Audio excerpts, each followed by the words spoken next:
बर्तमान आम नवम श्रेणी तृतीय अध्याय भूगोल विषय जलवायु विषय पढ़ा। जलवायु अश्ममंडल बायुमंडल वायुमंडल और जैवमंडल को नहीं पृथ्वीर भूमंडल गठित। यही चारि गोटी मंडल परस्पर उपरे निर्भरशील।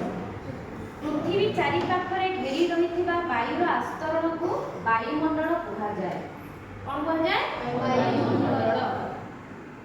वायुमंडल में सबुबले अनेक प्रकार परिवर्तन देखा जाए। केतेबेले वायु उष्ण होता है तो केतेबेले शीतल, केतेबेले आर्द्र, केतेबेले शुष्क और केतेबेले मृदु, केतेबेले गतिशील। सेहीपरि वायुमंडलर उत्ताप मध्य ह्रास वृद्धि घटिଥାଏ। कौनसी स्थानर निर्दिष्ट समयर वायुमंडलर अवस्था को पाग कुहाଯାଏ।